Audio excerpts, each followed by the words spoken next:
touch the food with the gloves, then they have the same glove. They give you change from the cash register. You understand? In terms of cleanliness, once. But the ruch tumah you don't have. Okay, ruch tumah you don't have.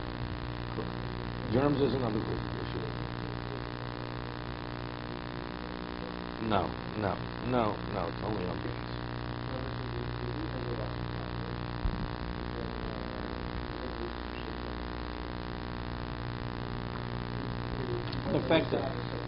It doesn't affect you. You can't pass it on. Only if he touches a cavity, touches your eye, your mouth, your ears, your nose. Okay?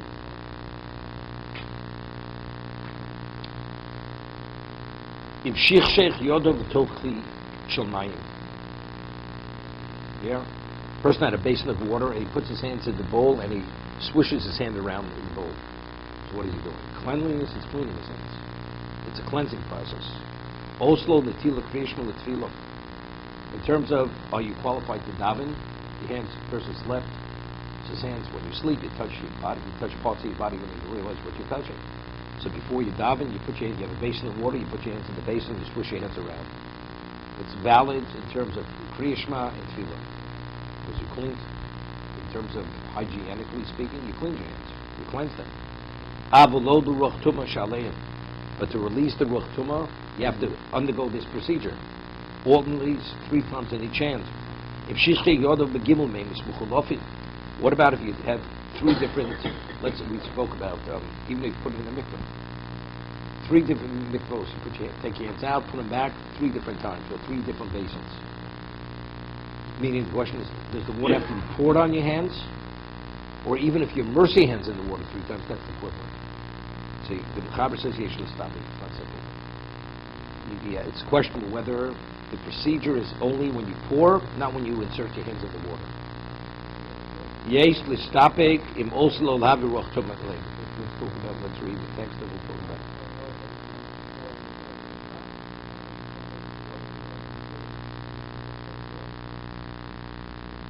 You don't need it. You don't even need the force. You just put your hand. The water's running.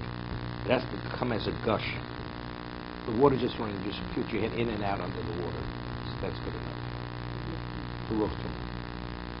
Of course, the water came. 3 gushes were on each hand, especially if you open hands. So it's not a problem. Bread, it's a problem because you need koach gabra. So there you have to turn it on and off. So each gush is a new gush, and as a result of you turning on the faucet, that's why it's even for bread it's sufficient. Okay, let's see the Mishna Berura.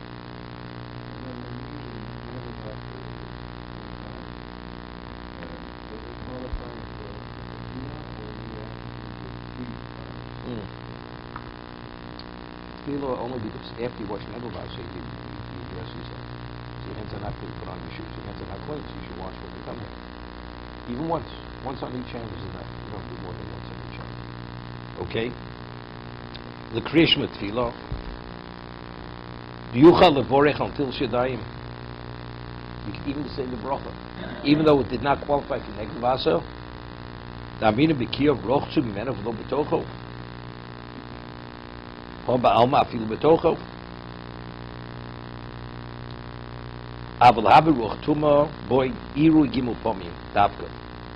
terms of ritualizing the hands, even if you put your hands in the water, but in terms of ruch tumah, the water has to be poured on the hands. Now he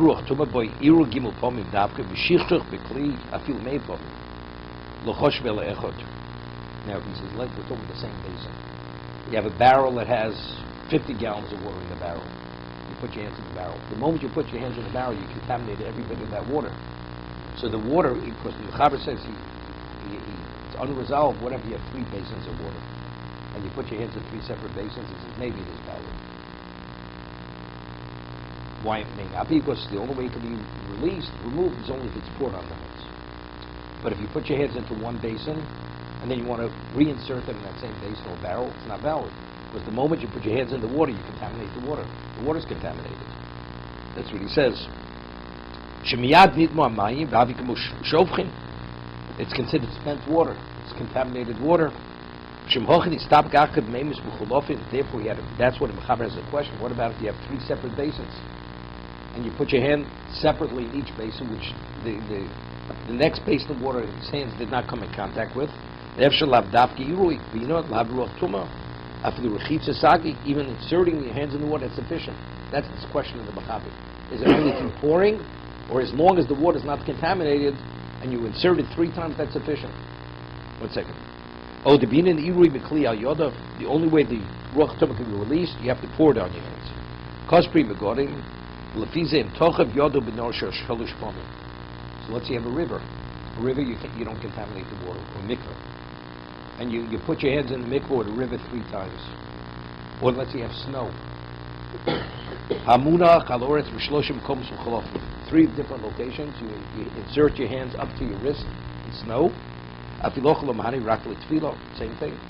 Same question, because it wasn't poured on your hands. Even though each section where you put your hands, it only contaminated that, and each other section you insert your hands, it's not contaminated. It doesn't make a difference. Same goes down to Shabbos, you can say it goes to but the question still remains, did you release the contaminated spirit from your hands? The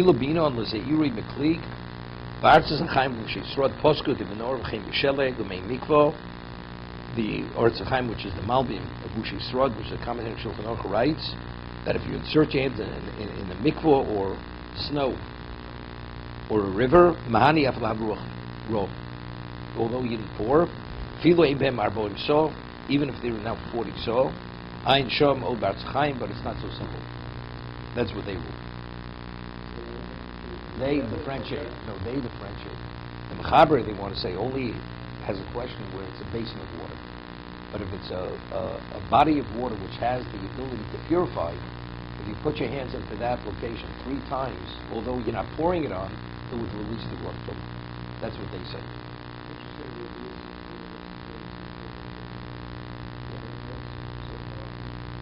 Right. It's not. No, but you contaminate. You need 3 separate basins. It's still not a mikvah. It's not a mikvah of 40 so, it's not a river. It's not a wellspring. It's not that.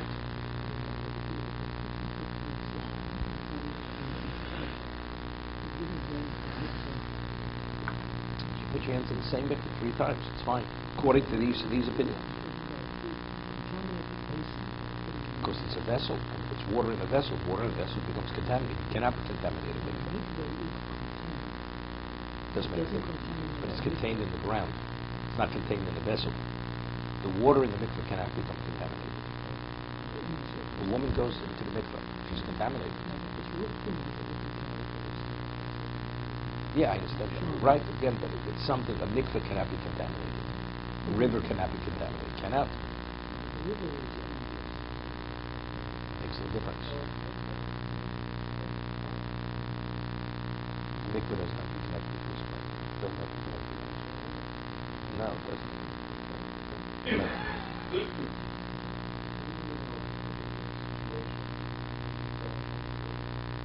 He says, we'll say you take the cloth, you just cleanse your hands.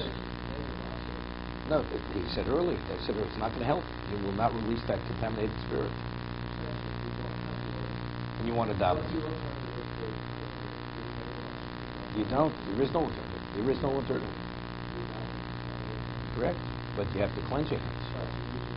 Use a cloth. Right. Exactly. You can't say bracha on a cloth. Cloth, it has to be water. To say it, it has to be water. No, it's equivalent of hygienically your hands are clean. It's not a disrespect to daven with hands because they consider they've been cleansed. Good.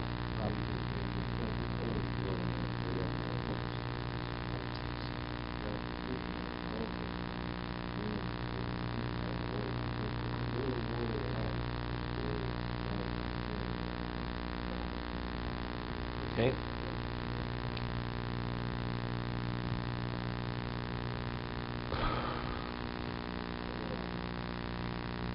It's Gemara.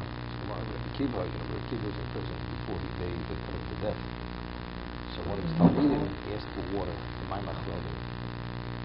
Gemara says, this Gemara in Arabic, that it says, "My Rishon was Rishus, my machrona is chover because it's a question of danger. We wash my machrona because no stones you become blind from it. So that's why it's obligatory. The other, so therefore, instead of drinking the water, Reb Kiva used the water to wash my machrona. Yeah, because he had eaten, because he'd be able to sit there after he finished eating. So his Talmud says, you need the water to drink, use it to my machrona. My colleague said that my machrona is chover, and kol over divrei chacham chayv lisa. And if you transgress the words of your colleagues, you're liable for death. Therefore, I can't take it lightly. Therefore, I use the water for my machrona. It's Gemara and everything. What kind of minute? Putting on tefillin is a minute.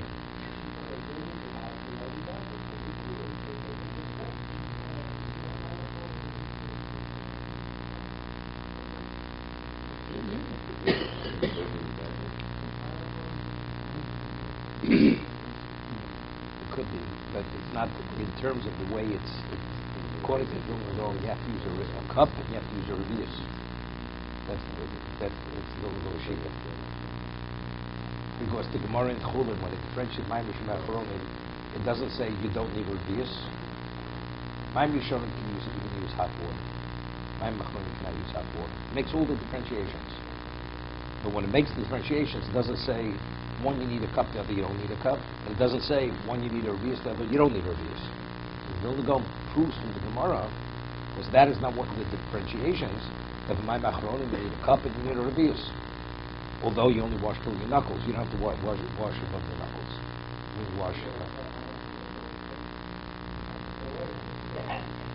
Okay.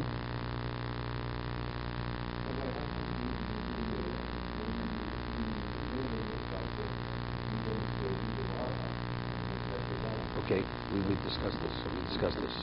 If you stay for breakfast, I'll explain it to you. Avolo al kinira lito pamshenis min akli afi lachar tefilo.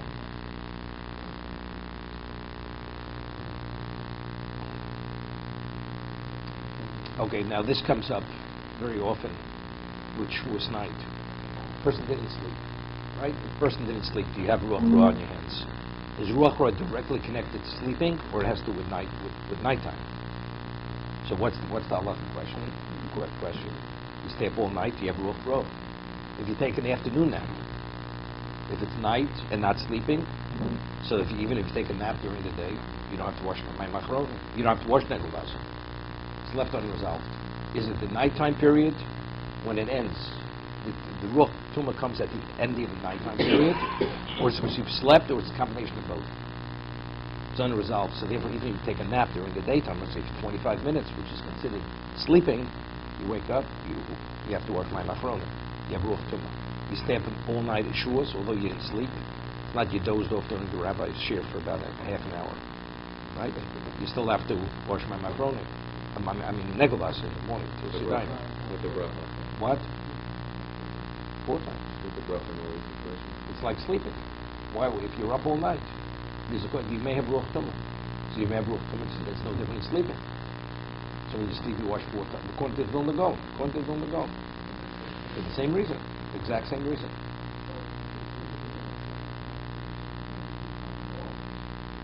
I'm getting into 18 minutes. You have to sleep 25 minutes.